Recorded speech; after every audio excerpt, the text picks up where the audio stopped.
l'équité, la justice, ne pas transiger sur ses principes. J'appelle les gens à l'équité, il faut que je sois la première personne à la mettre en application. Allez-vous appeler les gens au bien en vous oubliant vous-même?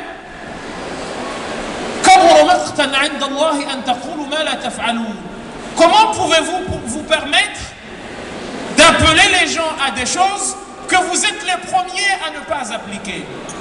Le prophète sallallahu alayhi wa sallam nous donne une leçon à nous tous en tant que communauté finalement. Nous disons suivre le prophète sallallahu alayhi wa sallam. Quel comportement est le nôtre vis-à-vis de ceux qui ne sont pas musulmans? Quand on voit ce qui se passe dans les pays dans lesquels les musulmans sont majoritaires, vis-à-vis de ceux qui ne sont pas de la confession musulmane, est-ce que c'est vraiment ce que le prophète sallallahu alayhi wa sallam a fait? Vous seriez étonné ici si je vous disais que le prophète sallallahu alayhi wa sallam a donné de l'argent pour permettre à ce qu'une église ne s'éteigne pas. Aujourd'hui, il y a des questions qui sont posées. Est-ce que... Mais reviens sur le prophète sallallahu alayhi wa sallam, le modèle. Ne lis pas la chose tant que... Vous savez, ce qui est malheureux dans la plupart des cas, c'est qu'on se trouve toujours des excuses pour échapper aux règles. Ben oui, il m'a cherché. Ben oui, il t'a cherché. Est-ce parce qu'on t'a cherché qu'on doit te trouver? Ah oui, mais il était le premier à... Et c'est pour ça que le Coran va nous dire quoi? L'injustice de personne ne doit vous conduire, vous, à être injuste. C'est un principe intrinsèquement lié à l'islam et sur lequel le musulman ne doit pas transiger. Quand l'autre se comporte injustement à votre endroit, vous n'avez pas le droit de lui répondre injustement. Et quand on demande à beaucoup de gens aujourd'hui, pourquoi tu fais ça? Oui, mais parce qu'ils ont fait. Le musulman ne doit pas, je l'avais dit ici l'année dernière, dans un autre pavillon, le musulman ne doit pas réagir, car quiconque réagit est tiré, est tracté. Il doit au contraire agir. Et c'est ce que veut dire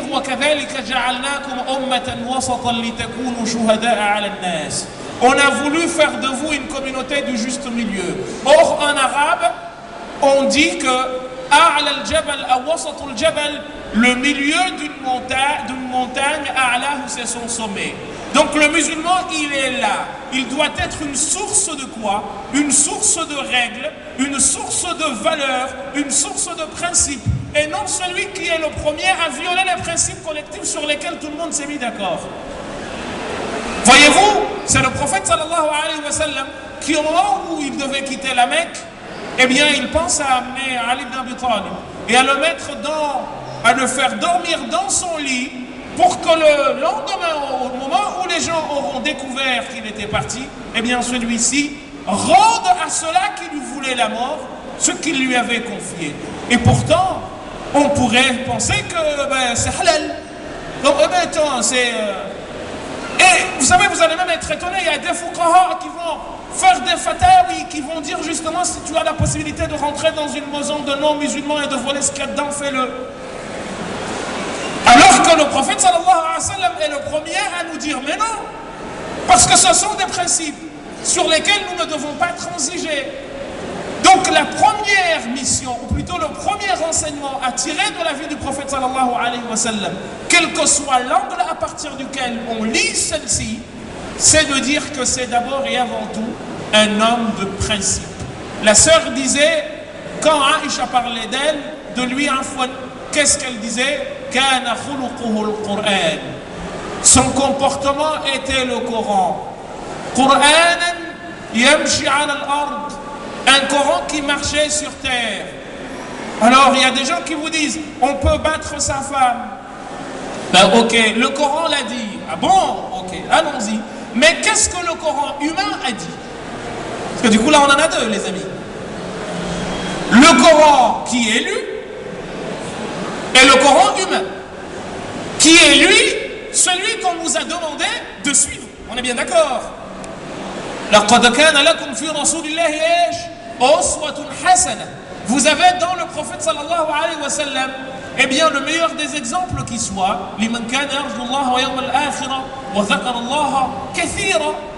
pour quiconque vise Allah subhanahu wa ta'ala véritablement.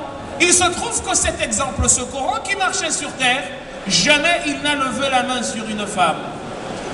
Mieux encore, celui-ci, ces femmes l'ont fait dormir par terre pendant je ne sais combien de temps, tant et si bien que les traces de la moquette, ou plutôt de la natte sur laquelle il dormait, eh bien se sont greffées sur ses entrailles. On pouvait voir les traces de la moquette. Et Omar ibn Khattab est parti voir sa fille Hafsa et lui dire: mais vous, quand nous étions à la Mecque, on vous avait enfermé, mais maintenant que vous êtes venu à Médine, vous avez pris la confiance. Et le prophète de lui répondre: mais elles ont aussi leurs droits.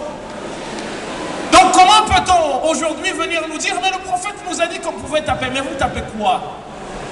Pourquoi lui il ne l'a pas fait?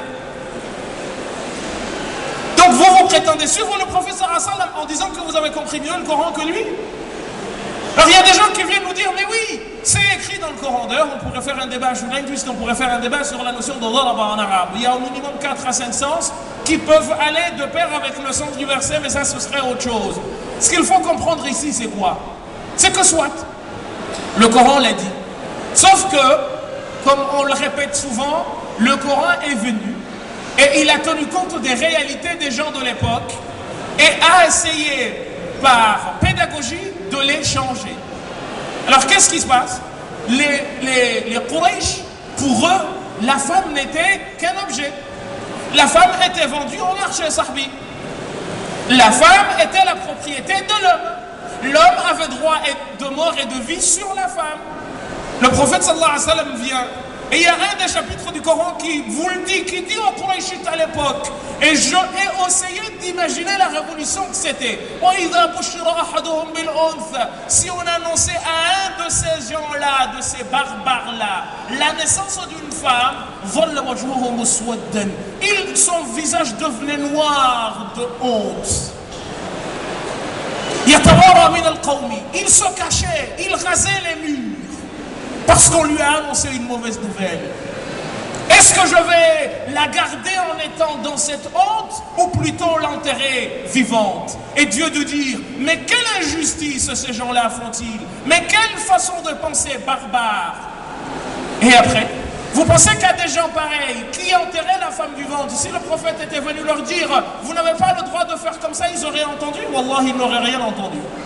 Exactement comme pour l'interdiction de l'alcool, il va y avoir istidraj. On va aller petit à petit.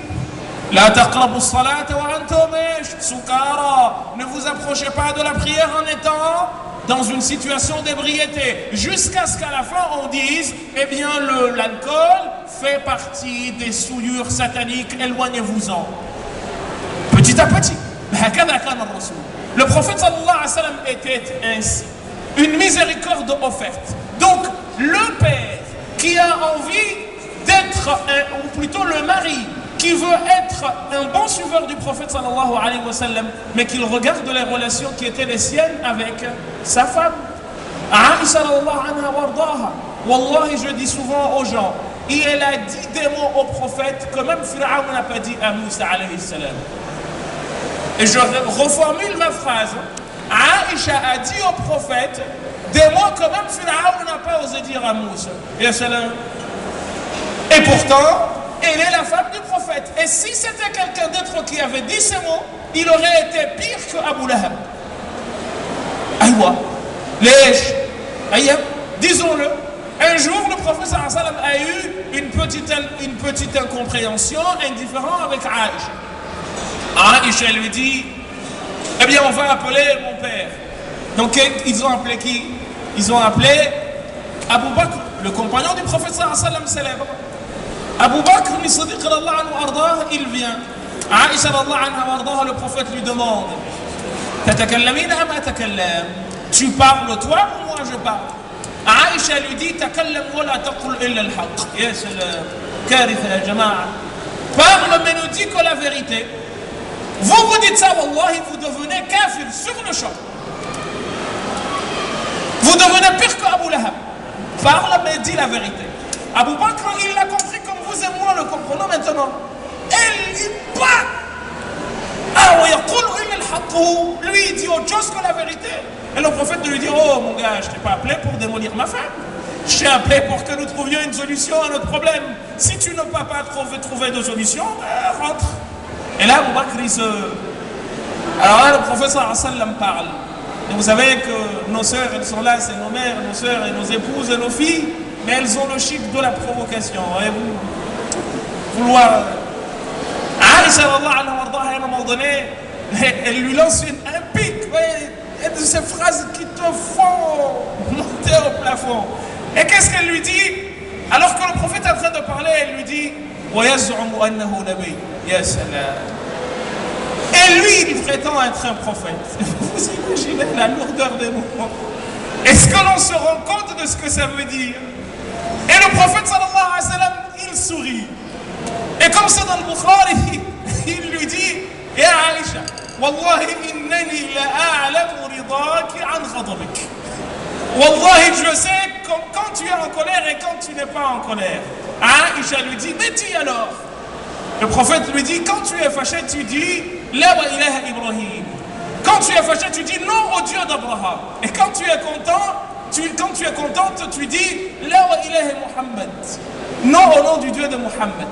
Et là, Aïcha, elle a rigolé. Et le prophète de lui dire, mais alors pourquoi tu fais ça?